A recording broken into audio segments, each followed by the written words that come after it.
ನಮಸ್ತೆ. ಸೋಮವಾರದ mini blog. ಬೆಳಗ್ಗೆ ಬೇಗ ಎದ್ದೆ. ಸ್ವಲ್ಪ ಮನೆಗೆ ನೆಂಟರು ಬಂದಿದ್ದರು. ಅವ್ರ ಹತ್ರ ಎಲ್ಲ ಮಾತಾಡಿಕೊಂಡು ಅವರು ಹೋಗೋಷ್ಟರಲ್ಲಿ ತುಂಬಾ ಲೇಟ್ ಆಯಿತು. ಅದಾದಮೇಲೆ ಮನೆಯೆಲ್ಲ ನೀಟಾಗಿ ಕ್ಲೀನ್ ಮಾಡಿದ್ವಿ. ಮನೆಗೆ ನೆಂಟರು ಬಂದಾಗ ನಾನು ಮನೆ ಕ್ಲೀನ್ ಮಾಡೋಕ್ಕಾಗಿಲ್ಲ. ಅದಕ್ಕೆ ಸ್ವಲ್ಪ ಪೂಜೆನೂ ಕೂಡ ಇವತ್ತು ಲೇಟ್ ಆಯಿತು. ಸಾಯಂಕಾಲ ಪೂಜೆಗೆ ರೆಡಿ ಮಾಡಿದೆ. ಇವತ್ತು ಏಕಾದಶಿ ಇರೋದ್ರಿಂದ ನಾನು ತುಂಬ ಸಿಂಪಲ್ಲಾಗಿ ಪೂಜೆನ ಮಾಡ್ತಿದ್ದೀನಿ. ಇವತ್ತು ಏಕಾದಶಿ ಇರೋದ್ರಿಂದ ರಾಯರಿಗೆ ತುಳಸಿನ ಬಿಟ್ಟು ಬೇರೆ ಯಾವ ಹೂವನ್ನು ಕೂಡ ಇಡಬಾರ್ದು.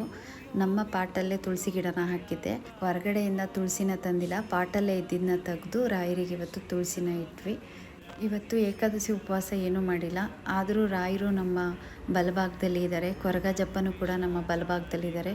ನನಗೆ ನಿಜವಾಗ್ಲೂ ನಾನು ಏನು ಬೇಡ್ಕೋತೀನಿ ನ್ಯಾಯ ನೀತಿ ಧರ್ಮದಿಂದ, ಅದು ಖಂಡಿತ ಆ ಕೆಲಸಗಳು ನನಗೆ ಆಗ್ತಿದೆ.